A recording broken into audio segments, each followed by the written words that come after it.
ವೇದಿಕೆಯ ಗಣ್ಯರಿಗೆ ನಮಸ್ಕಾರ. ಮುಂಭಾಗದಲ್ಲಿ ಆಸೀನರಾದ ಎಲ್ಲ ಸಹೃದಯರಿಗೆ ಆತ್ಮೀಯ ವಂದನೆಗಳು.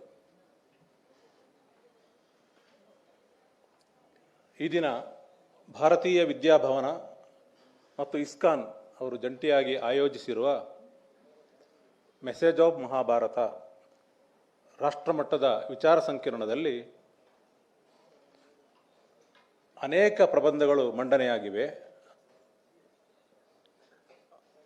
ಅವುಗಳಲ್ಲಿ ಮಲಯಾಳಂ ಸಾಹಿತ್ಯದಲ್ಲಿ ಮಹಾಭಾರತದ ಪ್ರಭಾವ ಎನ್ನುವ ವಿಷಯವನ್ನು ನನಗೆ ಕೊಟ್ಟಿದ್ದಾರೆ. ಹಾಗೆಂದು ನಾನು ಮಲಯಾಳ ವಿದ್ವಾಂಸನೇನೂ ಅಲ್ಲ. ನಾನು ತಮಿಳುನಾಡಿನಲ್ಲಿ ಅಧ್ಯಯನ ಮಾಡುತ್ತಿರುವಾಗ ತಮಿಳು ಕಲಿತೆ. ನನ್ನೂರು ಕಾಸರಗೋಡಾದ ಕಾರಣಕ್ಕಾಗಿ ನನ್ನೂರಿನ ಭಾಷೆ ಕಲಿಯಲಿಲ್ಲ ಎನ್ನುವ ಒಂದು ಮನಸ್ಸಿಗೆ ಬಂದ ಮೇಲೆ ಮಲಯಾಳಮನ್ನು ನಾನು ಕಲಿತ ಮೇಲೆ ಒಂದಷ್ಟು ಸಾಹಿತ್ಯ ಕೃತಿಗಳನ್ನು ಓದಿದೆ, ಅನುವಾದ ಮಾಡಿದೆ.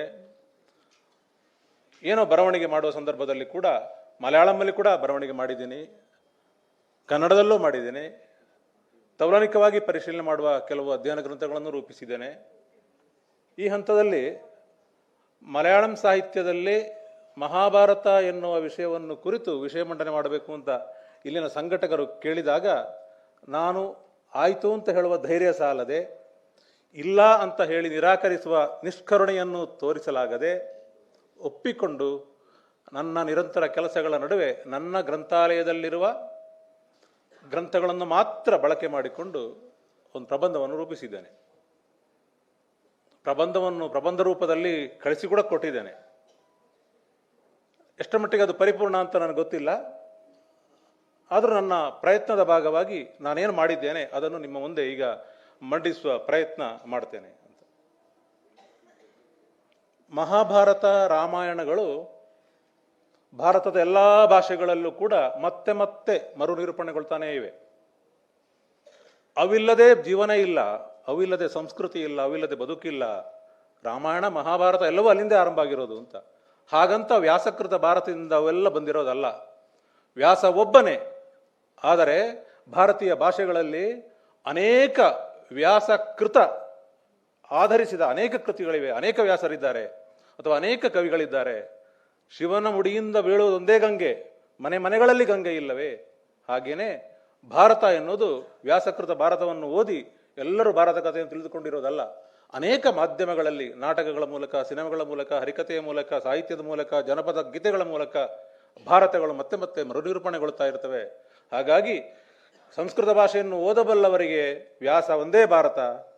ನನಗೆ ಸಂಸ್ಕೃತ ಗೊತ್ತಿಲ್ಲ, ನಾನು ಕನ್ನಡ ಭಾರತ ಓದಿದ್ದೇನೆ, ಮಲಯಾಳಂ ಭಾರತ ಓದಿದ್ದೇನೆ, ನನಗೆ ಹಲವು ಭಾರತಗಳು. ಶೇಕ್ಸ್ಪಿಯರ್ ಇಂಗ್ಲಿಷ್ನಲ್ಲಿ ಓದಿದ್ರೆ ಒಬ್ಬನೇ ಶೇಕ್ಸ್ಪಿಯರ್, ಒಂದು ಮ್ಯಾಕ್ಬೆತ್. ಕನ್ನಡದಲ್ಲಿ 15 ಮ್ಯಾಕ್ಬೆತ್ಗಳಿವೆ. ಹಾಗಾಗಿ ಯಾರು ಅನುವಾದಗಳನ್ನು ಓದುತ್ತಾರೋ ಮತ್ತೆ ಮತ್ತೆ ಅವುಗಳು ಸ್ವತಂತ್ರವಾಗಿ ಪುನರ್ ನಿರೂಪಿಸಿಕೊಳ್ಳುವುದಕ್ಕೆ, ಪುನರ್ ವ್ಯಾಖ್ಯಾನಿಸಿಕೊಳ್ಳುವುದಕ್ಕೆ ಅವಕಾಶ ಇದೆ.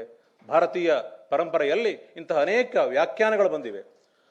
ನಾವು ಅನುವಾದಗಳನ್ನು ಹೇಳುವ ಸಂದರ್ಭದಲ್ಲಿ ಮೂಲ ಮತ್ತು ಮೂಲಕ್ಕೆ ಹತ್ತಿರವಾದ ನಿಷ್ಠವಾದ ಅನುವಾದಗಳನ್ನು ಮಾತ್ರ ಗ್ರೇಟ್ ಅಂತ ನಿರೂಪಿಸುವ ಒಂದು ಕ್ರಮ ಇದೆ. ಅದು ಪಾಶ್ಚಾತ್ಯ ಪ್ರಣೀತವಾದ ಸಿದ್ಧಾಂತಕ್ಕೆ ಬದ್ಧರಾಗಿ ನಾವು ಮಾಡುವ ವ್ಯಾಖ್ಯಾನಗಳು.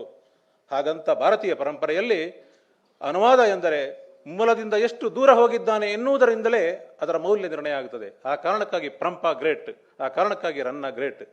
ಹೀಗೆ ಅನುವಾದಗಳನ್ನು ನೋಡ್ತಾ ಹೋದರೆ ಅನುವಾದಗಳು ಅಲ್ಲ, ಅವುಗಳನ್ನು ಇಟ್ಟುಕೊಂಡು ಮಾಡಿದಂತಹ ಹೊಸ ಸೃಷ್ಟಿ, ಪುನಃ ಸೃಷ್ಟಿಗಳ ನೆಲೆಯಲ್ಲಿ ಮಹಾಭಾರತ ಮಲಯಾಳಮಲ್ಲಿ ಹೇಗೆ ಕಾಣಿಸಿಕೊಂಡಿದೆ ಎನ್ನುವುದನ್ನು ನಾನಿಲ್ಲಿ ಪ್ರಸ್ತುತಪಡಿಸುವುದಕ್ಕೆ ಪ್ರಯತ್ನ ಮಾಡ್ತೇನೆ. ಮೊದಲನೇದಾಗಿ ಹೇಳಬೇಕಾದ್ರೆ, ಎಲ್ಲ ಭಾಷೆಯಲ್ಲಿರುವ ಹಾಗೆ ಒಂದು ಜಾನಪದ ಪರಂಪರೆ ಇರ್ತದೆ, ಇನ್ನೊಂದು ಶಿಷ್ಟ ಪರಂಪರೆ ಇರ್ತದೆ. ಮಲಯಾಳಮಲ್ಲಿ ಕೂಡ ಆ ರೀತಿ 2 ಪರಂಪರೆ ಇತ್ತು. ಜಾನಪದ ಪರಂಪರೆ ಎಂಬುದು ತಮಿಳು ಆಧಿಕ್ಯದಿಂದ ಕೂಡಿದ ಸ್ಥಳೀಯ ಭಾಷೆಗಳನ್ನು ಬಳಸಿ ರೂಪಿಸಿದಂತಹ ಒಂದು ಗಾನ ಸಾಹಿತ್ಯ ಅಥವಾ ಹಾಡು ಸಾಹಿತ್ಯ ಅಂತ ಹೇಳ್ಬೋದು. ಗಾನ, ಪಾಟ್ ಅಂತ ಅದನ್ನು ಹೇಳ್ತಾರೆ. ಈ ಪಾಟ್ನ ಬಂಧ ಇರೋದು ಅದು ತಮಿಳಿನ ಜಾನಪದ ಬಂಧ, ಒಂದು ಛಂದಸ್ಸನ್ನು ಹೇಳ್ತಾರೆ, ಸ್ಥಳೀಯವಾದ ಛಂದಸ್ಸಿನ ನೆಲೆಯಲ್ಲಿ ಅಂತ. ಇನ್ನೊಂದು ಮುಖ್ಯ ಧಾರೆ ಅದು ಸಾಹಿತ್ಯ ಧಾರೆ. ಅದು ಲಿಖಿತ ರೂಪದಲ್ಲಿ ಬಂದಾಗ ಮಲಯಾಳಂ ಸಂದರ್ಭದಲ್ಲಿ ಸಂಸ್ಕೃತ ಮತ್ತು ಮಲಯಾಳಂ ಬೆರೆತ ಒಂದು ಭಾಷೆ, ಅದನ್ನು ಮಣಿಪ್ರವಾಳ ಅಂತ ಮಲಯಾಳಮಲ್ಲಿ ಕರೀತಾರೆ. ಈ ಮಣಿಪ್ರವಾಳ ಶೈಲಿಯ ಭಾರತದ ಮಲಯಾಳಂ ಸಾಹಿತ್ಯ ದಾಖಲಾದ ಸಾಹಿತ್ಯ. ಈ ಅರ್ಥದಲ್ಲಿ ಮಲಯಾಳಂ ಸಾಹಿತ್ಯ ಎನ್ನುವುದು ತಮಿಳಿನ ಜೊತೆಗೆ ಸಂಬಂಧವನ್ನು ಕಡಿದುಕೊಂಡ, ಸಂಸ್ಕೃತಕ್ಕೆ ಹತ್ತಿರವಾದ ಸಂಬಂಧವನ್ನು ಉಳಿಸಿಕೊಂಡ ಒಂದು ಸಾಹಿತ್ಯ ಧಾರೆ ಎನ್ನುವುದನ್ನು ನಾನು ಗಮನಿಸಿದ್ದೇನೆ ಅಂತ. ಹೀಗೆ ಬರುವ ಸಂದರ್ಭದಲ್ಲಿ ಪಾಠ್ಯ ಪರಂಪರೆಯಲ್ಲಿ ಕೂಡ ಜಾನಪದ ಮಹಾಭಾರತಗಳು ಅನೇಕ ಇದ್ದುವು, ಆದರೆ ಅವನ್ನು ದಾಖಲು ಮಾಡಿದವರಿಲ್ಲ. ಮೊದಲು ದಾಖಲು ಮಾಡಿದ ರಾಮಾಯಣದ ರಾಮಚರಿತ ಪಾಠ ಎನ್ನುವುದೇ ಮೊದಲ ಮಲಯಾಳಂ ಕಾವ್ಯ, ಅದು 12ನೇ ಶತಮಾನದ್ದು. ಅಲ್ಲಿಂದ ಅದಕ್ಕೆ ಲಿಖಿತ ಪರಂಪರೆ ಆರಂಭ ಆಯಿತು ಅಂತ ಮಲಯಾಳಂ ಸಾಹಿತ್ಯ ಚರಿತ್ರೆ ಹೇಳ್ತದೆ. ಆದರೆ ಅದೇ ಮಾದರಿಯಲ್ಲಿ ಬಂದ ಇನ್ನೊಂದು ಕೃತಿ ಭಾರತ ಗಾಥಾ ಅಥವಾ ಭಾರತ ಪಾಟ್, ಮಹಾಭಾರತಂ ಪಾಟ್ ಎಂಬ ಕೃತಿ ಇದೆ. ಇದು ಜಾನಪದ ಹಾಡಿನ ರೂಪದಲ್ಲಿ ಮಹಾಭಾರತ ಕಥೆಯನ್ನು ನಿರೂಪಿಸುವ ಒಂದು ಕೃತಿ. ಇದರ ವೈಶಿಷ್ಟ್ಯ ಏನೂ ಇಲ್ಲ.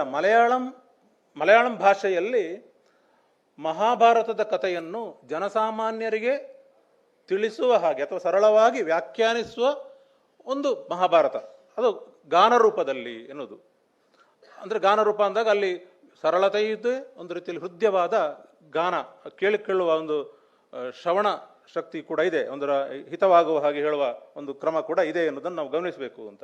ಈ 12ನೇ ಶತಮಾನದ ಈ ಒಂದು ಕೃತಿ ಬಿಟ್ಟರೆ 14ನೇ ಶತಮಾನದ ಉತ್ತರಾರ್ಧ ಅಥವಾ 15ನೇ ಶತಮಾನದ ಪೂರ್ವಾರ್ಧದಲ್ಲಿದ್ದ ಕಣ್ಣಶ ಕವಿಗಳು ಅಂತ 3 ಜನರನ್ನು ಕರೀತಾರೆ. ಕಣ್ಣಶರು ಅಂದರೆ ಕರುಣೇಶನ್ ಎನ್ನುವ ಒಬ್ಬ ಮನೆತನದ ಹಿರಿಯನಿಂದ ಕರುಣೇಶನ್ ಎನ್ನುವ ಹೆಸರು ಕಣ್ಣಶರಾಗಿ ಅದೇ ಮನೆತನದಲ್ಲಿ ಬಂದ 3 ಜನ ಕವಿಗಳು, ಮಾಧವ ಪಣಿಕ್ಕರ್, ಶಂಕರ ಪಣಿಕ್ಕರ್ ಮತ್ತು ರಾಮ ಪಣಿಕ್ಕರ್ ಅಂತ. ಈ 3 ಜನ ಪಣಿಕ್ಕರರು ಬಹಳ ಮುಖ್ಯವಾಗಿ ಮಾಡಿದ್ದೇನೆಂದರೆ ರಾಮಾಯಣ, ಮಹಾಭಾರತ, ಭಾಗವತಗಳನ್ನು ಮಲಯಾಳಂನಲ್ಲಿ ವ್ಯಾಖ್ಯಾನ ಮಾಡಿದ್ದು. ಸರಳವಾಗಿ ಅವನ್ನು ನಿರೂಪಣೆ ಮಾಡಿ ಮಲಯಾಳಂ ಓದುಗರಿಗೆ ವ್ಯಾಸಭಾರತವನ್ನು ಸಂಸ್ಕೃತದಲ್ಲಿ ಓದೋದು ಸಾಧ್ಯ ಆಗಲ್ಲ, ಆ ಕಾರಣಕ್ಕಾಗಿ ಮಲಯಾಳಂ ಭಾಷೆಯಲ್ಲಿ ಅವುಗಳನ್ನು ವ್ಯಾಖ್ಯಾನಿಸಿ ಕೊಟ್ಟಿರುವುದು ಬಹಳ ವಿಶೇಷ ಅಂತ. ಅವರನ್ನೇ ನಿರಣಂ ಕವಿಗಳು ಅಂತ ಹೇಳ್ತಾರೆ. ಅವರ ನಿರಣಂ ಎನ್ನುವುದು ಅವರು ಹುಟ್ಟೂರು ಎನ್ನುವ ಕಾರಣಕ್ಕೆ, ಅವರೆಲ್ಲ ಒಂದೇ ಮನೆತನದವರಾದ ಕಾರಣಕ್ಕೆ ಒಂದೇ ಊರಿನವರು ನಿರಣಂ ಕವಿಗಳು ಅಥವಾ ಕಣ್ಣಶ ಕವಿಗಳು ಎನ್ನುವ ಹೇಳುವ ಇವರಲ್ಲಿ ಶಂಕರ ಪಣಿಕ್ಕರ್ ಎನ್ನುವ ಭಾರತ ಮಾಲಾ ಎನ್ನುವ ಒಂದು ಕೃತಿಯನ್ನು ಬರೆದಿದ್ದಾನೆ. ಈ ಭಾರತ ಮಾಲಾ ಎನ್ನುವ ಕೃತಿ ಒಂದು ರೀತಿಯಲ್ಲಿ ಹೆಚ್ಚು ಪ್ರಚಾರ ಪಡೆದ ಕೃತಿ ಮಲಯಾಳಂನಲ್ಲಿ. ಆ ದಿನಗಳಲ್ಲಿ ಮಲಯಾಳಂ ಭಾಷೆಯಲ್ಲಿ ಭಾರತವನ್ನು ಹೇಳುವುದು, ನಿರೂಪಿಸುವುದೆಂದರೆ ಒಂದು ವಿಶಿಷ್ಟವಾದಂತಹ ಸಾಧನೆ. ಯಾಕಂದರೆ ಅದು ಬರವಣಿಗೆ ಇರೋದು ಸಂಸ್ಕೃತದಲ್ಲಿ, ಆದರೆ ಇವರೆಲ್ಲ ಸಂಸ್ಕೃತವನ್ನು ಓದೋದು ಸಾಧ್ಯ ಇಲ್ಲದ ಜನರಿಗಾಗಿ ಈ ಬಗೆಯ ರಚನೆಗಳನ್ನು ಮಾಡಿಕೊಟ್ರು. ಅವನ ವಿಶೇಷ ಏನೆಂದರೆ ಒಟ್ಟು ಮಹಾಭಾರತದ ಮೂಲ ಆಶಯವನ್ನು ಯಾವುದೇ ರೀತಿಯಲ್ಲಿ ಹಾನಿ ಮಾಡದೆ 1364 ಸಾಲುಗಳಲ್ಲಿ ಮಹಾಭಾರತ ಕಥೆಯನ್ನು ಹೇಳಿರೋದು. ಇದು ವಿಶೇಷ, ಅಂದರೆ ಸಂಕ್ಷಿಪ್ತಗೊಳಿಸಿದಂತಹ ಒಂದು ಸಂಗತಿ ಅಂತ. ಇದೇ ಮಹಾಭಾರತ ಮುಂದೆ ಮಲಯಾಳಂನಲ್ಲಿ ಎಳುತ್ತಚ್ಚನ್ ಅನ್ನೋ ಒಬ್ಬ ಕವಿ ಹುಟ್ಕೋತಾನೆ, ಅವನಿಗೆ ನೇರವಾಗಿ ಪ್ರಭಾವ ಬೀರಿದೆ ಅಂತ ಹೇಳಲಾಗುತ್ತದೆ. ಅಂದರೆ ಇದೇ ಭಾರತ ಮಾಲಾದ ಕೃಷ್ಣ ಎಳುತ್ತಚ್ಚನ್ ಕವಿಯ ಹೃದಯಕ್ಕೆ ಪ್ರವೇಶಿಸಿದ್ದಾನೆ ಅಂತ ತೌಲನಿಕವಾಗಿ ಅಧ್ಯಯನ ಮಾಡಿದ ವಿದ್ವಾಂಸರು ಹೇಳ್ತಾರೆ. ರಾಮ ಪಣಿಕ್ಕರ್ ಕೂಡ ಒಂದು ಭಾರತವನ್ನು ಬರೆದಿದ್ದಾರೆ ಅನ್ನೋದು ಒಂದು ಸಾಹಿತ್ಯ ಚರಿತ್ರೆಯಲ್ಲಿ ಉಲ್ಲೇಖ ಸಿಗ್ತದೆ. ಅವುಗಳಲ್ಲಿ ಏನಿದೆ ಅಂತ ಗೊತ್ತಿಲ್ಲ, ಸಾಹಿತ್ಯ ಚರಿತ್ರಕಾರ ಅದರ ಬಗ್ಗೆ ಹೆಚ್ಚೇನು ಹೇಳಿಲ್ಲ. ಹೀಗೆ ಪ್ರಾಚೀನ ಮಲಯಾಳಂ ಸಾಹಿತ್ಯದಲ್ಲಿ ಮಲಯಾಳಂ ಮಣಿಪ್ರವಾಳ ಕವಿತೆಗಳ ಸಾಲಿನಲ್ಲಿ ಕಣ್ಣಶರ ಕವಿಗಳ ಕೃತಿಗಳಿಗೆ ಬಹಳವಾದ ಪ್ರಾಮುಖ್ಯ ಇದೆ. ಯಾಕೆ ಪ್ರಾಮುಖ್ಯ ಇದೆ ಅಂದರೆ ಕೇವಲ ಮಹಾಭಾರತ ಕಥೆಯ ಕಾರಣಕ್ಕಾಗಿ ಅಲ್ಲ, ಭಕ್ತಿ ಪರಂಪರೆಯಲ್ಲಿ ಬಂದ ರಾಮಾಯಣ, ಮಹಾಭಾರತ, ಭಾಗವತ ಕೃತಿಗಳಿಗಿರುವ ಇಂಪಾರ್ಟೆನ್ಸ್, ಪ್ರಾಮುಖ್ಯ. ಯಾಕೆಂದರೆ ಅದು ಭಕ್ತಿ ಎನ್ನುವುದು, ಕೃಷ್ಣನ ಭಕ್ತಿ, ರಾಮನ ಭಕ್ತಿ, ಆ ಭಕ್ತಿಯ ಕಾರಣಕ್ಕಾಗಿ ಇವುಗಳಿಗೊಂದು ಮಹತ್ವ ಸಿಕ್ಕಿದೆ ಅಂತ. ಇದು ಹೆಚ್ಚು ಮಲಯಾಳಂ ಕಡೆಯಿಂದ ತಮಿಳಿನ ಕಡೆಗೆ ವಾಲಿದ ಅಥವಾ ತಮಿಳು ಮಿಕ್ಸ್ ಮಾಡಿದ, ಸ್ವಲ್ಪ ಮಟ್ಟಿಗೆ ಸಂಸ್ಕೃತ ಕಡೆಗೆ ವಾಲುತ್ತಿದ್ದ ಸಂದರ್ಭದ ಶೈಲಿ ಅದು ಅಂತ. ಆದರೆ ಮುಂದೆ ಭಕ್ತಿ ಪರಂಪರೆಯಲ್ಲಿ ಮಲಯಾಳಂನಲ್ಲಿ ಕಾಣಿಸಿಕೊಂಡ ಬಹುಮುಖ್ಯ ಕವಿ ತುಂಜತ್ತು ರಾಮಾನುಜನ್ ಎಳುತ್ತಚ್ಚನ್ ಅಂತ. ಇವನ ಕಾಲ ಇನ್ನೂ ನಿರ್ಣಯ ಆಗಿಲ್ಲ, ಆದರೆ 1425ರಿಂದ 1625 ಈ 200 ವರ್ಷಗಳ ಅವಧಿಯಲ್ಲಿ ಅವನ ಕಾಲ ಓಡಾಡ್ತಾ ಇದೆ. ಆದರೆ ಒಂದು ಸುಮಾರು 16ನೇ ಶತಮಾನದ ಮಧ್ಯಭಾಗದಲ್ಲಿ ಇವ ಬರೆದಿರಬಹುದು ಎನ್ನುವ ಒಂದು ಖಚಿತವಾದ ಅಭಿಪ್ರಾಯಕ್ಕೆ ಸಾಹಿತ್ಯ ಚರಿತ್ರಕಾರರು ಬಂದಿದ್ದಾರೆ ಅಂತ. ಇವ ಮಹಾಭಾರತ ಬರೆದ ಮೇಲೆ ಬಹಳ ಮುಖ್ಯವಾಗಿ ಮಹಾಭಾರತ ಕಥೆಗೆ ಒಂದು ಹೊಸತನ ಬಂತು ಅಂತ. ಅದು 2 ಕಾರಣಗಳಿಗಾಗಿ ಅಂತ. ಈತ ಒಂದು ಆಧ್ಯಾತ್ಮ ರಾಮಾಯಣ ಅಂತ ಒಂದು ಕೃತಿ ಬರೆದಿದ್ದಾನೆ. ಆಧ್ಯಾತ್ಮ ರಾಮಾಯಣಕ್ಕೆ ಒಂದು ಮಹತ್ವ ಇದೆ, ಯಾಕೆಂದರೆ ಅದು ಒಂದು ಧಾರ್ಮಿಕ ಕೃತಿ. ಆಧ್ಯಾತ್ಮ ರಾಮಾಯಣವನ್ನು ಈಗಲೂ ಕೂಡ ಮಲಯಾಳಂನಲ್ಲಿ ಒಂದು ರಾಮಾಯಣ ಮಾಸ ಅಂತ ಬರ್ತದೆ. ರಾಮಾಯಣ ಮಾಸ ಅಂದರೆ ಅದು ಜುಲೈ ತಿಂಗಳ ಮಧ್ಯಭಾಗ, ಅಂದರೆ ಸಂಕ್ರಮಣ ಕಳೆದು ಮರುದಿನ ಮುಂದಿನ ಆಗಸ್ಟ್ ತಿಂಗಳ ಸಂಕ್ರಮಣದವರೆಗಿನ ಆ ತಿಂಗಳನ್ನು ಕರ್ಕಟಕ ಮಾಸ ಅಂತ ಹೇಳ್ತಾರೆ, ಅದು ಕರ್ಕಟ ಮಾಸಂ ಅಂತಾರೆ. ಈ ತಿಂಗಳನ್ನು ರಾಮಾಯಣ ಮಾಸ ಅಂತ ಇವತ್ತಿಗೂ ಕೂಡ ಹೇಳ್ತಾರೆ. ರಾಮಾಯಣ ಮಾಸ ಅಂದರೆ ಆ ದಿನ ರಾಮಾಯಣವನ್ನು ಓದಬೇಕು. ಆ ತಿಂಗಳಲ್ಲಿ ಪೂರ್ಣವಾಗಿ ಆಧ್ಯಾತ್ಮ ರಾಮಾಯಣವನ್ನು ಮನೆ ಮನೆಗಳಲ್ಲಿ ಸಂಜೆ ದೀಪ ಹಚ್ಚಿಟ್ಟು ಎಲ್ಲ ಮನೆ ಮಂದಿಯೆಲ್ಲ ಕುಳಿತುಕೊಂಡು ಅದನ್ನು ಪಾರಾಯಣ ಮಾಡುವ ಒಂದು ಕ್ರಮ. ಆ 30 ದಿವಸದಲ್ಲಿ ರಾಮಾಯಣದ ಪಾರಾಯಣ ಮುಗಿಬೇಕು ಅಂತ. ಆತ ಎಳುತ್ತಚ್ಚನ್ ಬರೆಯುವ ಸಂದರ್ಭದಲ್ಲಿ ಆ ಮಹಾಭಾರತವನ್ನು ಒಂದು ಹೊಸ ತಂತ್ರವನ್ನಲ್ಲಿ ಬೆಳೆಸಿದ ಅಂತ ಶುಕಮುನಿಗಳು ಹೇಳಿದ ಪುರಾಣಗಳು ಎನ್ನುವ ಕಾರಣಕ್ಕಾಗಿ ಎನ್ನುವ ಅರ್ಥದಲ್ಲಿ ಅಂತ ಹೇಳ್ತಾರೆ. ಅಥವಾ ಎಳುತ್ತಚ್ಚನೊಬ್ಬ ಶೂದ್ರ ಕವಿ, ತಾನೂ ರಾಮಾಯಣ ಮಹಾಭಾರತ ಭಾಗವತಗಳನ್ನೆಲ್ಲ ಹೇಳಿದರೆ ಜನ ಕೇಳ್ತಾರ ಇಲ್ವಾ ಎನ್ನುವ ಅಪಧೈರ್ಯದಿಂದ ಆತ ಗಿಳಿಯ ಮೂಲಕ ಆ ಮಹಾಭಾರತವನ್ನು ಹೇಳುವ ಒಂದು ಹೊಸ ತಂತ್ರವನ್ನು ಬಳಕೆ ಮಾಡಿದ. ಹಾಗಾಗಿ ರಾಮಾಯಣ ಕಿಳಿಪಾಟ್ಟು, ಮಹಾಭಾರತಂ ಕಿಳಿಪಾಟ್ಟು, ಹೀಗೆ ಕಿಳಿಪಾಟ್ಟು ಎನ್ನುವ ಒಂದು ಹೊಸ ಬಗೆಯ ಕಾವ್ಯ ಪರಂಪರೆ ಅಲ್ಲಿ ಕಾಣಿಸಿಕೊಂಡಿತು ಅಂತ. ಈ ರಾಮಾಯಣಕ್ಕಿರುವಂತಹ ಪ್ರಾಮುಖ್ಯ ಮಹಾಭಾರತಕ್ಕೆ ಜನಸಾಮಾನ್ಯರಲ್ಲಿ ಜನಮಾನಸದಲ್ಲಿ ಬಂದಿಲ್ಲ. ಯಾಕಂದರೆ ಒಂದು ಮುಖ್ಯ ಕಾರಣ ಅಂದರೆ ರಾಮಾಯಣವನ್ನು ಮನೆಯಲ್ಲಿ ಪಾರಾಯಣ ಮಾಡುವ ಹಾಗೆ ಮಹಾಭಾರತವನ್ನು ಮಾಡಬಾರದು ಅಂತ ಒಂದು ನಂಬಿಕೆ ಇದೆ, ಈಗಲೂ ಬಲವಾಗಿದೆ. ಅದು ಮನೆಯಲ್ಲಿ ಪಾರಾಯಣ ಮಾಡಿದರೆ ಗೃಹ ಕಲಹಗಳು ಜಾಸ್ತಿ ಆಗ್ತವಂತೆ. ಆ ಕಾರಣಕ್ಕೆ ಯಾರೋ ಅದನ್ನು ಮನೆಗಳಲ್ಲಿ ಓದೋದಿಲ್ಲ. ಅದಕ್ಕಾಗಿ ಮಧ್ಯಕಾಲೀನ ದಿನಗಳಲ್ಲಿ ಆ ಕಾವ್ಯ ಬಂದರೂ ಕೂಡ ಅದಕ್ಕೆ ಹೆಚ್ಚು ಪ್ರಚಾರ ದೊರೆತಿಲ್ಲ ಅಂತ. ಸಾಹಿತ್ಯಿಕ ಮಹತ್ವವಿರುವ ಕಾರಣಗಳಿಗಾಗಿ ಆಮೇಲೆ ಅಕಾಡೆಮಿಕ್ ವಲಯದಲ್ಲಿ ಅಲ್ಲಿ ಕಲಹ ಆದರೆ ಪರವಾಗಿಲ್ಲ ಎನ್ನುವ ಕಾರಣಕ್ಕೆ ಅದನ್ನು ಇಟ್ಟಿದ್ದಾರೆ, ಸಿಲೆಬಸ್ ಆಗಿ ಓದ್ತಾರೆ. ಆದರೆ ಮನೆಗಳಲ್ಲಿ ಓದುವ ಒಂದು ಸಂಪ್ರದಾಯ ಇಲ್ಲ. ಆ ಕಾರಣಕ್ಕಾಗಿ ಈತನ ರಾಮಾಯಣದ ಆಧ್ಯಾತ್ಮ ರಾಮಾಯಣಕ್ಕಿರುವ ಮಹತ್ವ ಎಳುತ್ತಚ್ಚನ್ನ ಮಹಾಭಾರತಕ್ಕೆ ಜನಮಾನಸದಲ್ಲಿ ಇಲ್ಲದಿರಬಹುದು, ಆದರೆ ಮಲಯಾಳಂ ಸಾಹಿತ್ಯದಲ್ಲಿ ಮಹಾಭಾರತಕ್ಕೆ ಆಧ್ಯಾತ್ಮ ರಾಮಾಯಣಕ್ಕಿಂತಲೂ ಬಹುಮುಖ್ಯವಾದಂಥ ಸ್ಥಾನ ಇದೆ ಅನ್ನೋದನ್ನು ಗಮನಿಸಬೇಕು ಅಂತ. ಕನ್ನಡದಲ್ಲಿ ನಾವು ಕನಕದಾಸ, ಮರಾಠಿಯಲ್ಲಿ ತುಕಾರಾಮ, ಇವರೆಲ್ಲರೂ ಒಂದು ರೀತಿಯಲ್ಲಿ ಭಕ್ತಿ ಪರಂಪರೆಯನ್ನು ಬೇರೆ ಬೇರೆ ಸಂದರ್ಭಗಳಲ್ಲಿ ಹೊರಹೊಮ್ಮಿಸುವ ಅದೇ ಕಾಲಘಟ್ಟದಲ್ಲಿ ಒಬ್ಬ ಶೂದ್ರ ಕವಿಯಾಗಿ ಮಲಯಾಳಂ ಭಾಷೆಯಲ್ಲಿ ಭಕ್ತಿಯನ್ನು ಮೆರೆದಂತಹ ಬಹಳ ಮುಖ್ಯವಾದಂತಹ ಒಬ್ಬ ಕವಿ ಅಂತ. ರಾಮಚರಿತದಿಂದಲೇ ಮಲಯಾಳಂನ ಭಕ್ತಿ ಪರಂಪರೆಯ ಆವಿರ್ಭಾವವನ್ನು ಗುರುತಿಸಬಹುದಾದರೂ ಎಳುತ್ತಚ್ಚನ್ನ ಕಾಲಕ್ಕೆ ಅದು ಅತ್ಯಂತ ಉತ್ತುಂಗ ಸ್ಥಿತಿಯನ್ನು ತಲುಪಿತ್ತು ಅಂತ. ನೆಲದ ಭಾಷೆಯಾದ ಮಲಯಾಳವನ್ನು ಗ್ರಾಂಥಿಕ ಭಾಷೆಯಾದ ಪ್ರೌಢ ಮಣಿಪ್ರವಾಳ ಶೈಲಿಯ ನಡುವೆ ಈತ ಒಂದು ರೀತಿಯ ಸಮನ್ವಯದ ದಾರಿಯಲ್ಲಿ ಕಾವ್ಯರಚನೆ ಮಾಡಿದ ಅಂತ. ಸಮನ್ವಯ ಅಂದರೆ ಆ ಕಡೆ ತಮಿಳನ್ನು ನೇರವಾಗಿ ನಿರಾಕರಿಸದೆ ಈ ಕಡೆಗೆ ಸಂಸ್ಕೃತವನ್ನು ಸ್ವೀಕರಿಸಿದ ಒಂದು ಕ್ರಮ ಅಂತ. ಅಂದರೆ ಒಂದು ರೀತಿಯಲ್ಲಿ ಕನ್ನಡದ ಮಲಯಾಳಂನಲ್ಲಿ ಒಂದು ಆಧುನಿಕ ಭಾಷೆಯನ್ನು ಸೃಷ್ಟಿ ಮಾಡಿದಂಥ ಕವಿ ಅಂತ. ಆಧುನಿಕ ಭಾಷೆಯ ಪಿತಾಮಹ ಅಂತ ಹೇಳಿದರೆ ಎಳುತ್ತಚ್ಚನ್ ಅಂತ.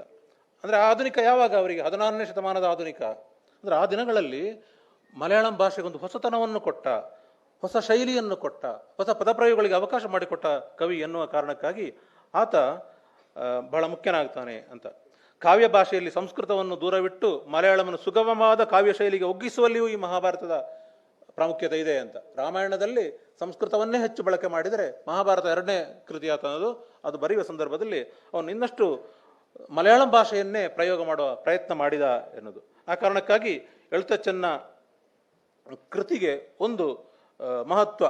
ಆಧ್ಯಾತ್ಮ ರಾಮಾಯಣ ಜನಮಾನಸದಲ್ಲಿ ಭಕ್ತಿ ಪರಂಪರೆಯ ಭಾಗವಾಗಿದ್ದರೆ ಮಹಾಭಾರತದ್ದು ಅಕಾಡೆಮಿಕ್ ವಲಯದಲ್ಲಿ, ಶೈಕ್ಷಣಿಕ ವಲಯದಲ್ಲಿ ಒಂದು ಸಾಹಿತ್ಯ ಕೃತಿಯಾಗಿ ಮೌಲಿಕವಾದ ಕೃತಿ ಅಂತ ಕರೆಸಿಕೊಂಡಿದೆ ಅಂತ.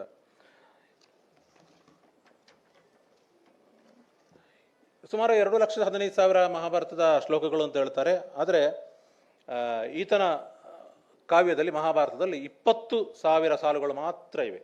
ಅದನ್ನು ಸ್ವತಂತ್ರವಾಗಿ ಸೃಷ್ಟಿಸಿದ್ದಾನೆ. ಹಾಗೆ ಸೃಷ್ಟಿ ಮಾಡುವ ಸಂದರ್ಭದಲ್ಲಿ ಮೂಲ ಭಾರತದ 18 ಪರ್ವಗಳಿಗೆ ಬದಲಾಗಿ 21 ಪರ್ವಗಳನ್ನು ಮಾಡಿದ್ದಾನೆ ಅಂತ. ಆದಿಪರ್ವ ಆರಂಭ ಮಾಡಬಾರದು ಅಂತ ತೆಲುಗು ನಾಡಿನಲ್ಲಿ ಕೂಡ ಒಂದು ಪ್ರಸಿದ್ಧಿ ಇದೆ. ಅದೇ ರೀತಿ ಇಲ್ಲಿ ಕೂಡ ಆದಿಪರ್ವದಿಂದ ಆರಂಭ ಮಾಡಬಾರದು ಎನ್ನುವ ಕಾರಣಕ್ಕೆ ನಮ್ಮ ಎಳುತ್ತಚ್ಚನ್ ಏನು ಮಾಡಿದ್ದಾನೆ ಅಂದರೆ ಆದಿಪರ್ವವನ್ನು ಹೆಸರಿಸೇ ಇಲ್ಲವ. ಅವೇನು ಮಾಡಿದ್ದಾನೆ ಅಂದರೆ ಆದಿಪರ್ವದ ಬದಲಿಗೆ ಪೌಲೋಮ, ಆಸ್ತಿಕ, ಸಂಭವ ಪರ್ವಗಳೆಂದು 3 ಪರ್ವಗಳನ್ನು ಸೇರಿಸಿಬಿಟ್ಟಿದ್ದಾನೆ. ಆದಿಪರ್ವ ಇಲ್ಲ ಅಲ್ಲಿ ಅಂತ.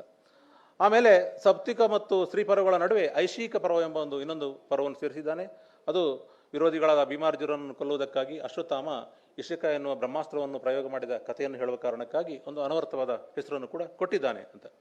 ಇಲ್ಲಿ ಈತ ತನ್ನ ಭಕ್ತಿ ಪರಂಪರೆಯನ್ನು ಪ್ರತಿಪಾದನೆ ಮಾಡುವುದಕ್ಕೆ ತೊಡಕಾಗಬಹುದಾದ ಜಟಿಲವಾದ ಭಕ್ತಿ ತತ್ವಗಳನ್ನು, ಸಾರಗಳನ್ನು, ವೇದಾಂತದ ವಿಚಾರಗಳನ್ನು, ಭಗವದ್ಗೀತೆಯನ್ನು, ಇಂಥ ಅನೇಕ ವಿಚಾರಗಳನ್ನು ಕೈಬಿಟ್ಟಿದ್ದಾನೆ.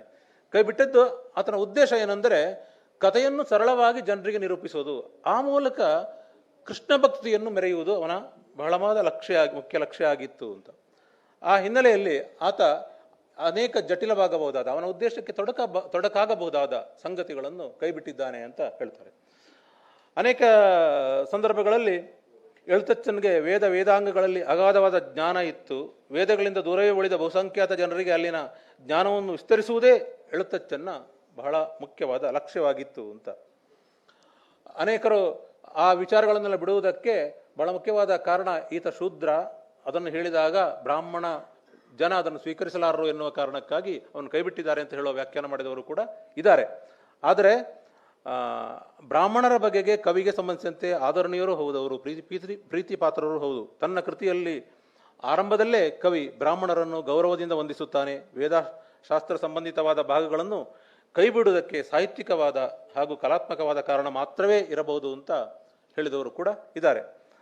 ಅಂದರೆ ಒಂದು ಅರ್ಥದಲ್ಲಿ ಈತ ಕಾವ್ಯ ಬರೆಯುವ ಸಂದರ್ಭದಲ್ಲಿ ಅನೇಕ ಬ್ರಾಹ್ಮಣರ ವಿರೋಧ ಕೂಡ ಬಂತು. ಆ ಕಾರಣಕ್ಕಾಗಿ ಅದನ್ನು ಕೆಲವು ಸಂಘರ್ಷಗಳು ಕೂಡ ಉಂಟಾಗಿದ್ದವು ಅಂತ ಕೆಲವು ಸಾಹಿತ್ಯಕಾರರು ಉಲ್ಲೇಖಿಸಿದ್ದಾರೆ ಅಂತ. ಅಂದರೆ ಕವಿಗೆ ರಾಮಾಯಣದ ಸಂದರ್ಭದಲ್ಲಿ ಇರಬಹುದಾದ ಅವಕಾಶಗಳಿಗಿಂತ ಮಹಾಭಾರತ ಸಂದರ್ಭದಲ್ಲಿ ಬಹಳ ಹೆಚ್ಚು ಅಂದಾಗ ಅದು ಅದರ ಕ್ಯಾನ್ವಾಸ್ಗೆ ಸಂಬಂಧಪಟ್ಟಿದ್ದು. ಅದರಲ್ಲಿ ಕಥೆಯ ಪಾತ್ರಗಳು, ಸನ್ನಿವೇಶಗಳು, ಪಾತ್ರಗಳ ನಡುವೆ ಇರುವ ಸಂಘರ್ಷಗಳು, ಇವುಗಳಿಂದೆಲ್ಲ ಘಟನಾ ವೈವಿಧ್ಯತೆಗಳಿಂದ ಮತ್ತೆ ಅವುಗಳನ್ನು ಬೇರೆ ರೀತಿಯಲ್ಲಿ ನಿರೂಪಿಸುವುದಕ್ಕೆ ಸಾಕಷ್ಟು ಅವಕಾಶಗಳು ಒದಗಿಸಿರುವ ಕೃತಿಗಳೆಂದರೆ ಮಹಾಭಾರತ ಅಂತ. ಹೀಗೆ ಸಂಸ್ಕೃತ ಮಹಾಭಾರತವನ್ನು ಸಮಗ್ರವಾಗಿ ಅರ್ಥ ಮಾಡಿಕೊಂಡು ಸಾರ ಸಂಗ್ರಹವಾಗಿ ಅದನ್ನು ಭಾಷೆಯಲ್ಲಿ ಹೇಳುವುದು, ಭಾಷೆ ಅಂದರೆ ಮಲಯಾಳಂ ಭಾಷೆಯಲ್ಲಿ ಹೇಳುವುದು ಎಳ್ತಚ್ಚನ ಮುಖ್ಯ ಸವಾಲು ಅಂತ. ಹೀಗೆ ಈ ಮುಖ್ಯ ಸವಾಲನ್ನು ಸ್ವೀಕರಿಸುವ ಸಂದರ್ಭದಲ್ಲಿ ಆತ ನೇರವಾಗಿ ಮಹಾಭಾರತದ ಕಥೆಯನ್ನು ಎಲ್ಲೂ ಬದಲು ಮಾಡೋದಿಲ್ಲ. ಯಾವುದೇ ಸಂದರ್ಭಗಳನ್ನು, ಸನ್ನಿವೇಶಗಳನ್ನು, ಪಾತ್ರಗಳನ್ನು ಹೆಚ್ಚುವರಿ ಸೇರಿಸೋದಾಗಲಿ ಬಿಡೋದಾಗಲಿ ಮಾಡಿಲ್ಲ. ಆದರೆ ಅಲ್ಲೆಲ್ಲ ಆತ ಕೆಲವು ಸಂದರ್ಭಗಳನ್ನು ಉದ್ದೇಶಪೂರ್ವಕವಾಗಿ ಅಂದರೆ ವ್ಯಾಸ ಭಾರತದಲ್ಲಿರುವ ಭಾಗವನ್ನು, ಉದಾಹರಣೆಗೆ ಒಂದು ಯಯಾತಿ ದೇವಯಾನಿಯನ್ನು ಬಾವಿಯಿಂದ ಸಂರಕ್ಷಿಸುವ ಒಂದು ಸಂದರ್ಭ ಬರ್ತದೆ ಅಂತ. ಅಂದರೆ ಶರ್ಮಿಷ್ಠೆ ಮತ್ತು ದೇವಯಾನಿ ಇಬ್ಬರು ಸ್ನಾನಕ್ಕೆ ಹೋಗಿದ್ರು. ಅಲ್ಲೇನೋ ದೇವೇಂದ್ರ ಬಂದು ಅವರ ಬಟ್ಟೆಗಳನ್ನೆಲ್ಲ ಹಾರಿಸಿಬಿಟ್ಟ. ಆಗೆಲ್ಲ ಅವರು ಓಡಿ ಬಂದು ತಮ್ಮ ಬಟ್ಟೆ ತೊಟ್ಟುಕೊಂಡ್ರು. ಆಗ ಶರ್ಮಿಷ್ಠೆ ತೊಟ್ಟ ಬಟ್ಟೆ ದೇವಯಾನಿದಾಗಿತ್ತು. ಮೇಲೆ ಬಂದು ದೇವಯಾನಿ ಕೇಳ್ತಾಳೆ, ನನ್ನ ಬಟ್ಟೆ ಯಾಕೆ ತೊಟ್ಟುಕೊಂಡೆ ನೀನು ಅಂತ. ಆಗ ನಾವಿಬ್ಬರು ಗೆಳತಿಯರಲ್ಲಿ ತೊಂದರೆ ಏನು ಅಂತ ಹೇಳುವ ಪ್ರಕರಣ ಬಹಳ ದೊಡ್ಡದಾಗಿ ಕೊನೆಗೆ ಅವಳನ್ನು ನೀರಿಲ್ಲದ ಬಾವಿಗೆ ನೂಕಿ ಅವರು ಮನೆಗೆ ಹೋಗ್ತಾರೆ. ಆಮೇಲೆ ದಾರಿಯಲ್ಲಿ ಬಂದ ಯಯಾತಿ ಆಕೆಯನ್ನು ರಕ್ಷಿಸ್ತಾನೆ ಅಂತ. ರಕ್ಷಿಸುವ ಸಂದರ್ಭ ಅದು ಮಹಾಭಾರತ ಬಹಳ ಪ್ರಸಿದ್ಧವಾದ ಕತೆ. ಎಳ್ತಚ್ಚನ್ ಈ ಸಂದರ್ಭವನ್ನು ಏನು ಮಾಡಿದ್ದಾನೆ ಅಂದರೆ, ಒಂದೇ ಬಹಳ ಮುಖ್ಯವಾದ ಸಂದರ್ಭ, ಜಾತೀಯತೆಯ ಪ್ರಶ್ನೆ ಬಂದಾಗ ವ್ಯಾಸ ಭಾರತದಲ್ಲಿರುವ ಯಯಾತಿ ಬಾವಿ ಹತ್ರ ಬಂದು ಕೇಳಿದಾಗ ಕೇಳ್ತಾನೆ, ಯಾರು ನೀನು ಅಂತ ಪರಿಚಯ ಮಾಡಿಸ್ಕೋತಾನೆ. ನಾನು ಶುಕ್ರಾಚಾರ್ಯರ ಮಗಳು ದೇವಯಾನಿ ಅಂತ ಹೇಳುವಾಗ, ಓ ಹೀಗಾಯ್ತು ಅಂತ ಅವಳು ರಕ್ಷಣೆ ಮಾಡಿ ಹೋಗ್ತಾನೆ. ಆದರೆ ಎಳ್ತಚ್ಚನ್ ಹಾಗೆ ಮಾಡ್ತಾ ಇಲ್ಲ. ಕೇಳಿದ ಕೂಡಲೇ ರಕ್ಷಣೆ ಮಾಡ್ತಾನೆ, ಮೊದಲು ರಕ್ಷಣೆ ಮಾಡ್ತಾನೆ. ಅಂದರೆ ಜಾತಿ ಕೇಳಿ ರಕ್ಷಣೆ ಮಾಡೋದಿಲ್ಲ ಎನ್ನುವುದನ್ನು ಕವಿ ಪ್ರತಿಪಾದಿಸ್ತಾನೆ ಎನ್ನುವುದು ಒಂದು ಬದಲಾವಣೆ. ಅಂದರೆ ಪಾತ್ರಗಳು ಬದಲಾಗಲ್ಲ, ಪಾತ್ರಗಳ ಮನಸ್ಸಿನ ಬಣ್ಣವನ್ನು ಬದಲು ಮಾಡುವ ಪ್ರಯತ್ನ ಮಾತ್ರ ಎಳ್ತಚ್ಚನ್ ಮಾಡಿದ್ದಾನೆ ಅಂತ. ಇಲ್ಲಿ ಎಳ್ತಚ್ಚನ್ ಮಹಾಭಾರತ ಕತೆ ಮತ್ತು ವರ್ಣನೆಯ ದೃಷ್ಟಿಯಿಂದ, ಭಾಷೆಯ ದೃಷ್ಟಿಯಿಂದ, ಶೈಲಿಯ ದೃಷ್ಟಿಯಿಂದ ಮುಂದಿನ ಅನೇಕ ಜನ ಕವಿಗಳಿಗೆ ಮಾದರಿಯಾಗಿದೆ ಅಂತ. ಆ ಮಾದರಿಯಾಗುವ ಅನೇಕ ಸನ್ನಿವೇಶಗಳು ಆ ಕೃತಿಗಳಲ್ಲಿದೆ. ಹಾಗೆ ಹೇಳುವ ಸಂದರ್ಭದಲ್ಲಿ ನಿರ್ದಿಷ್ಟವಾಗಿ ಉದಾಹರಣೆಗಳನ್ನು ಹೇಳುವಾಗ ಭೀಮ ದುರ್ಯೋಧನ ಯುದ್ಧ, ಗಾಂಧಾರಿ ವಿಲಾಪ, ಈ ಥರದ ಬಹಳ ಮುಖ್ಯವಾದ ಪ್ರಸಂಗಗಳನ್ನು ಹೇಳೋದಿದೆ ಅಂತ. ಒಂದು ಶೃಂಗಾರ ರಸವರ್ಣನೆ ಸಂದರ್ಭದಲ್ಲಿ ಕವಿ ಪಾಂಡುಮಾದರಿಯರ ಸನ್ನಿವೇಶವನ್ನು ಕೂಡ ಬಹಳ ಸ್ವಾರಸ್ಯಕರವಾಗಿ ವರ್ಣಿಸಿದ್ದಾನೆ. ಅದು ಬಹಳ ಮುಖ್ಯವಾದ ಭಾಗ ಅಂತ ಕೂಡ ಹೇಳಿದ್ದಾರೆ. ಅಂದರೆ ಎರಡು ಅಂಥ ಪ್ರಸಂಗಗಳು ಇವೆ. ಉದಾಹರಣೆಗೆ ನನ್ನ ಅನುವಾದ ನಾನು ಇಟ್ಕೊಂಡು ಅದನ್ನು ಹೇಳಬಹುದು. ಅದು ನನ್ನ ಅನುವಾದದಲ್ಲಿ ಕನ್ನಡದಲ್ಲೇ ಇದೆ, ಅದು ಪದ್ಯ ರೂಪದಲ್ಲಿಲ್ಲ. ಕುಂತಿ ಮತ್ತು ಮಾದರಿಯರೊಡಗೂಡಿ ಅರಣ್ಯದಲ್ಲಿ ಪಾಂಡು ವಿವರಿಸುವ ಸನ್ನಿವೇಶ ಹೀಗಿದೆ. ಎರಡು ಹೆಣ್ಣಾನೆಗಳ ಮಧ್ಯದಲ್ಲಿ ಮದಿಸಿದ ಕರಿವೀರನಂತೆ ತರುಣಿಯರು ಗಜಗಮನೆಯರೂ ಆದ ಕುಂತಿಮಾದ್ರಿಯರ ನಡುವೆ ಯುವಕನೂ ಮದನೋತ್ಮನೂ ಆದ ಪಾಂಡುವು ಬತ್ತಳಿಕೆಯನ್ನು ಬೆನ್ನಿಗೆ ಬಿಗಿದು ಹೂಮಾಣಗಳನ್ನು ಹಿಡಿದು ನಿಂತಿದ್ದ ಮನ್ಮಥನಂತಿದ್ದ. ಅಂತಹ ಪಾಂಡುವನ್ನು ನೋಡಿ ಮನ್ಮಥ ತನ್ನ ಹೂಬಾಣಗಳನ್ನು ರಭಸದಿಂದ ಪ್ರಯೋಗಿಸಿದ. ಆಗ ಕರಡಿಮಿಥುನಗಳು ಸರಸವಾಡುತ್ತಿದ್ದ, ಗಜಮಿಥುನಗಳು ಒಂದನ್ನೊಂದು ಹಿಂಬಾಲಿಸುತ್ತಿದ್ದ, ಗೂಳಿಗಳು ಹಸುಗಳನ್ನು ಅಟ್ಟಿಸಿಕೊಂಡು ಹೋಗುತ್ತಿದ್ದ, ಗಂಡು ಹಂದಿಗಳು ಹೆಣ್ಣು ಹಂದಿಗಳೊಂದಿಗೆ ಸರಸವಾಡುತ್ತಿದ್ದ, ಗಂಡು ಹಕ್ಕಿಗಳು ಹೆಣ್ಣು ಹಕ್ಕಿಗಳೊಂದಿಗೆ ಸಂತಸದಿಂದಿದ್ದ ದೃಶ್ಯಗಳನ್ನು ನೋಡುತ್ತಾ ಪಾಂಡುವಿಗೆ ಚಿತ್ತ ಚಾಂಚಲ್ಯವಾಯಿತು. ಕಾಮೋದ್ರಿಕ್ತನಾದ ಪಾಂಡುವಿನ ಕಿವಿಗೆ ಮಾವಿನ ಮಕರಂದವನ್ನು ಹೀರಿ ಕುಹುರವ ಮಾಡುತ್ತಿದ್ದ ಕೋಗಿಲೆಗಳ ಗಾನ ಆಗಾಗ ಕೇಳಿಬರುತ್ತಿತ್ತು. ಮಧುಪಾನ ಮಾಡಿದ ದುಂಬಿಗಳ ಗಾನವನ್ನೂ ಕೇಳುತ್ತಿದ್ದ. ಇವೆಲ್ಲವುಗಳಿಂದ ಉದ್ರಿಕ್ತನಾದ ಪಾಂಡು ಕುಂತಿಮಾದ್ರಿಯರನ್ನು ದೊಡ್ಡ ಬೆಟ್ಟದ ತುದಿಯವರೆಗೂ ಹಿಂಬಾಲಿಸಿಕೊಂಡು ಹೋದ. ನಿರ್ಮಲ ಶಿಲಾತಲದಲ್ಲಿ ಆ ಪತ್ನಿಯರೊಂದಿಗೆ ಸರಸ ಸಲ್ಲಾಪಕ್ಕೆ ಆರಂಭಿಸಿದ ಅಂತ ಹೀಗೆ ಬರ್ತದೆ ಅಂತ. ಇನ್ನು ಕೃಷ್ಣನ ಭಕ್ತಿಯ ಬಂದಾಗ ಎಳುತ್ತಚ್ಚನ್ ತುಂಬ ರೋಮಾಂಚನವಾಗಿ ಅದನ್ನು ವರ್ಣಿಸ್ತಾನೆ. ಅದು ಮಲಯಾಳಮಲ್ಲಿ ಕೇಳೋದಕ್ಕೆ ಭಾಳ ಚೆನ್ನಾಗಿದೆ. ನಾನು ಮಲಯಾಳಲ್ಲಿ ಹಾಗೆ ನರೇಷನ್ ಮಾಡೋದಕ್ಕೆ ಬರೋದಿಲ್ಲ, ನಾನು ತಗೊಂಡಿಲ್ಲ. ಅದನ್ನು ನಾನು ಕನ್ನಡದಲ್ಲಿ 4 ಸಾಲು ನನ್ನದೇ ಭಾಷೆಯಲ್ಲಿ ಹೇಳಿದ್ದೀನಿ. ಚಕ್ರಪಾಣಿಯಾದ ಶ್ರೀಕೃಷ್ಣನನ್ನು ಕಂಡು ಭೀಷ್ಮಾಚಾರ್ಯರು ಭಕ್ತಿಯಿಂದ ಸ್ತುತಿಸುವುದು ಹೀಗೆ ಅಂತ. ಜಯ ಪರಮ ಪುರುಷ ಜಯ ಜಯ ಸಕಲ ಭುವನಮಯ, ಹುಟ್ಟು ಸಾವುಗಳಿಲ್ಲದ ಜಗತ್ಪ್ರಭೋ, ಜಯ ಕಮಲದಳ ನಯನ, ಜಯ ಕಮಲ ಭವ ಸದನ, ಎಚ್ಚೆತ್ತವರಿಗೆ ಭ್ರಮಯ ಕೊಡುವ ಪ್ರಾಣಿ ಜೀವಾತ್ಮಕ, ಜಯ ಕಮಲ ಸದನ, ಜಯ ಜಯ ವರದ ಕಮಲಕರ, ಜಾಡ್ಯನಾಶನೇ ತ್ರಾಹಿ ಮಾಂ ತ್ರಾಹಿ ಮಾಂ, ಜಯ ವಿಬುಧ ಮುನಿ ನಮಿತ ಚರಣ ಸರಸಿರುವ, ಜಾತ್ಯಾಭಿಮಾನಹೀನ ಪ್ರಭಾನಿಧಿಯೇ, ಜಯ ಸಕಲ ಸಗುಣ ಜಯ, ಜಯ ವಿಗುಣ ವಿಮಲ ಜಯ, ಜಂತು ಧರ್ಮಪ್ರಿಯ ಶ್ರೀಪತಿಯೇ ಗೋಪತಿಯೇ, ಜಯ ಗಿರೀಶ ನಮಿತ ಪದ, ಜಯ ಸಕಲ ತನುಭವನ, ಜಂತು ವೃಂದಕ್ಷೇತ್ರ ವೇದ ವೇದಾಂತ ಗಮನ, ಕ್ಷಿತಿ ವಿಬುಧ ಜನ ಹೃದಯ ನಿಲಯನೇ, ನಮೋಸ್ತುತೆ ಕೀರ್ತನ ಧ್ಯಾನಾಂತಿತಿಗನೇ ದೇಹಿಮೇ. ಇಲ್ಲಿ ಸಂಸ್ಕೃತ ಪದಗಳಿದ್ದ ಕಾರಣ ಆ ಪದಗಳು ನಾನು ಹೆಚ್ಚು ಅದೇ ರೀತಿಯಲ್ಲಿ ಉಳಿಸ್ಕೊಂಡಿದ್ದೇನೆ ಕನ್ನಡಕ್ಕೆ ತರುವ ಕೂಡ ಅಂತ.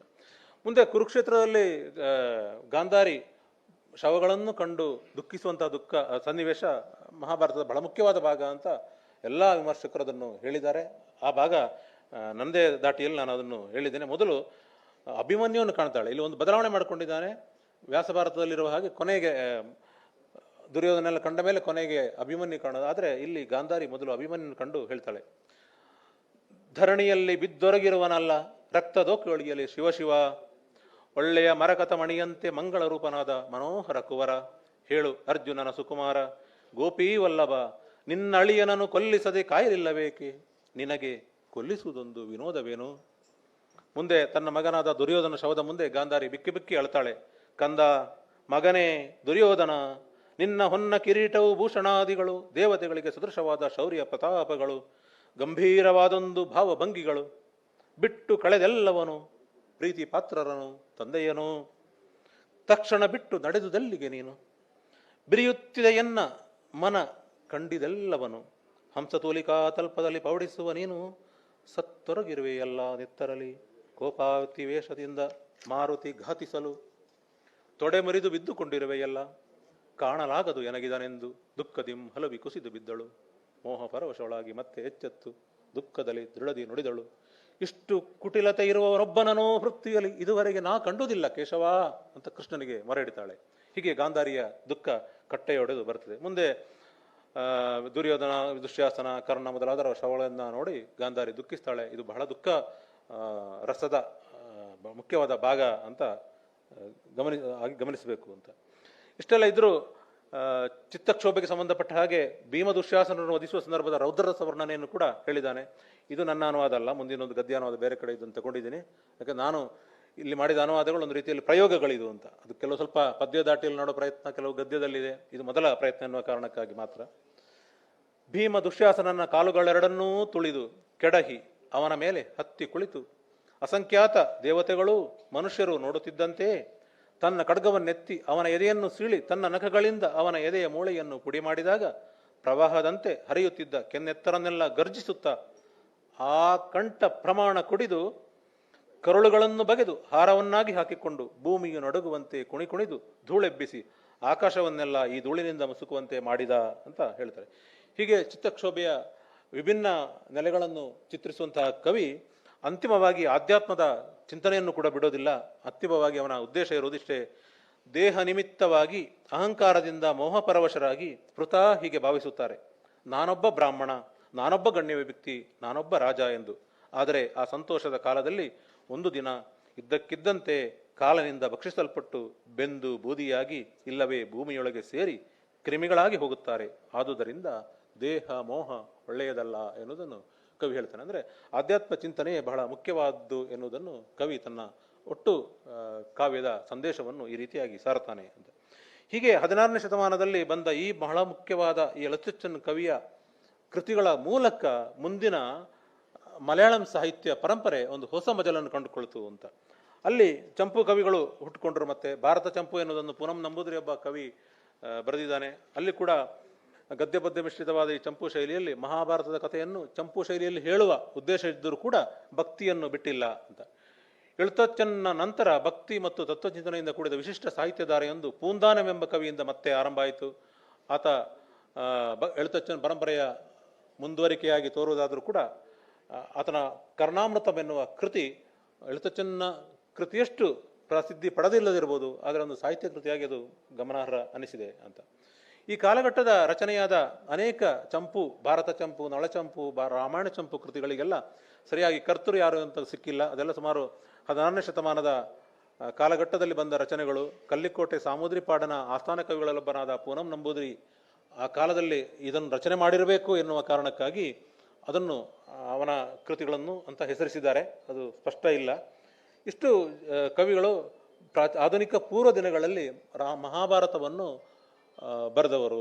ಮಹಾಭಾರತವನ್ನು ಬರೆಯುವ ಸಂದರ್ಭದಲ್ಲಿ ಇವರಿಗೆ ಮಹಾಭಾರತವನ್ನು ಹೊಸ ಬಗೆಯನ್ನು ವ್ಯಾಖ್ಯಾನ ಮಾಡಿ ಸ್ಥಳೀಕರಣಗೊಳಿಸಿಕೊಳ್ಳಬೇಕು ಎನ್ನುವ ಯಾವ ಉದ್ದೇಶವೂ ಇರಲಿಲ್ಲ.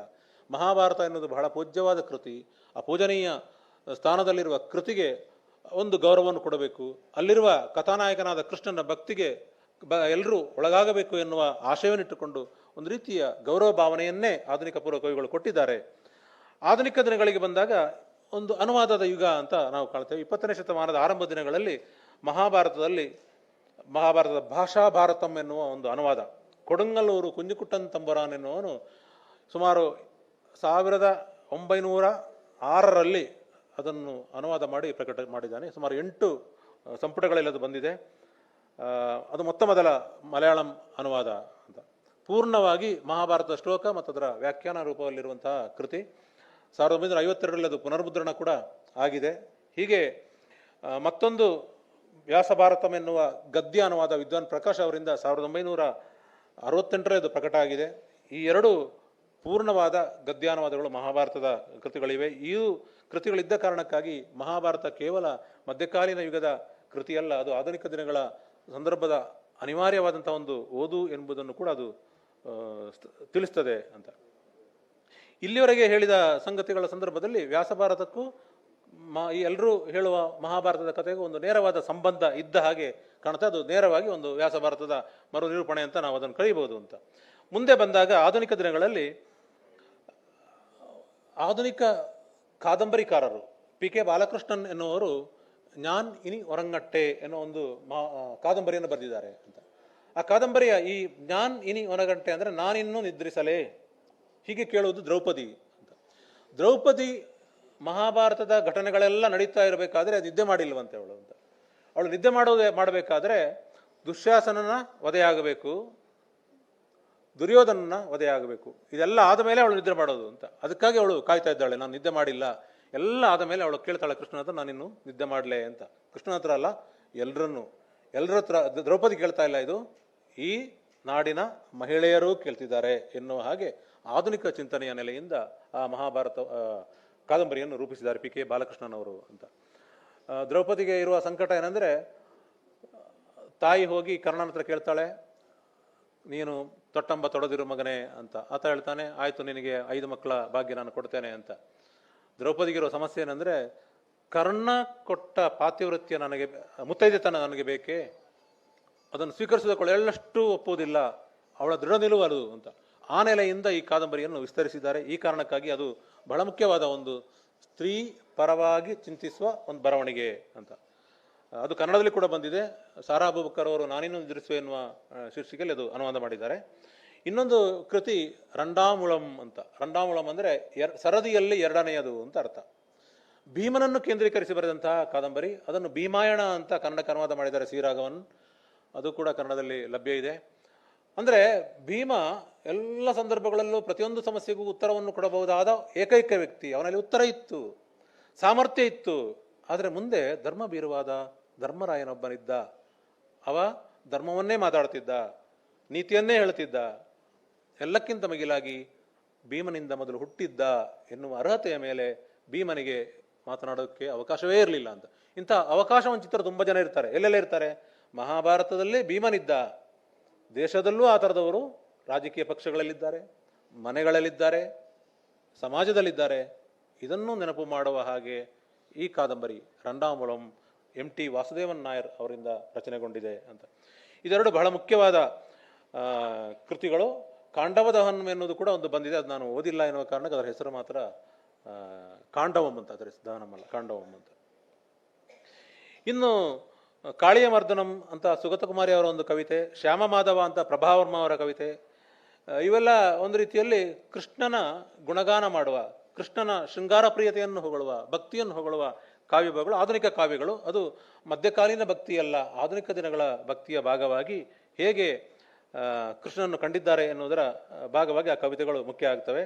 ಕರ್ಣಭೂಷಣ ಎನ್ನುವುದು ಇನ್ನೊಂದು ಕೃತಿ. ಅದು ಕೂಡ ಕರ್ಣನ ಕುರಿತ ಒಂದು ಪುಟ್ಟ ಕವಿತೆ ಅಂತ. ಕುಟ್ಟಿ ಕೃಷ್ಣನ್ ಮಾರಾರ್ ಎನ್ನುವರು ಭಾರತ ಪರ್ಯಟನ ಎನ್ನುವ ಒಂದು ಕೃತಿ ಬರೆದಿದ್ದಾರೆ. ಭಾರತ ಪರ್ಯಟನ ಅಂದರೆ ಇವತ್ತು ಶಾಲೆಗೆ ಹೋಗೋ ವಿದ್ಯಾರ್ಥಿಗಳೆಲ್ಲ ಓದೋದು ಭಾರತ ಪರ್ಯಟನದ ಯಾವುದೋ ಒಂದು ಅಧ್ಯಾಯವನ್ನು ಓದೋದು ಅಂತ. ಎಡಪಂಥೀಯ ಚಿಂತನೆಯ ನೆಲೆಯಿಂದ ಮಹಾಭಾರತಕ್ಕೆ ಕೊಟ್ಟ ವ್ಯಾಖ್ಯಾನ ಎನ್ನುವ ನೆಲೆಯಿಂದ ಅದಕ್ಕೊಂದು ಪ್ರಾಮುಖ್ಯ ಇದೆ ಆ ಕೃತಿಗೆ ಅಂತ. ಇದು ಚಿಕ್ಕ ಕೃತಿ, ದೊಡ್ಡ ಕೃತಿ ಏನಲ್ಲ. ಆಮೇಲೆ ಇತ್ತೀಚೆಗೆ ತುರವೂರು ವಿಶ್ವಂಬರನ್ ಎನ್ನುವರು ಮಹಾಭಾರತಂ ಪರ್ಯಟನಂ ಎನ್ನುವ ಒಂದು ಕೃತಿ ತಂದಿದ್ದಾರೆ. ಇದು ಅಮೃತ ಟಿವಿಯಲ್ಲಿ ಅದರ ಮಹಾಭಾರತ ಮತ್ತು ಅದರ ವ್ಯಾಖ್ಯಾನಗಳು ರಿಲೇ ಆದ ಕಾರಣಕ್ಕೆ, ಪ್ರಸಾರ ಆದ ಕಾರಣಕ್ಕಾಗಿ ಅದಕ್ಕೊಂದು ಕಪ್ಪು ಚುಕ್ಕೆ ಇದೆ, ಅದು ಬಲಪಂಥೀಯ ವ್ಯಾಖ್ಯಾನ ಅಂತ. ಹಾಗೊಂದು ನಂಬಿಕೆ ಇದೆ ಕೇರಳದಲ್ಲಿ.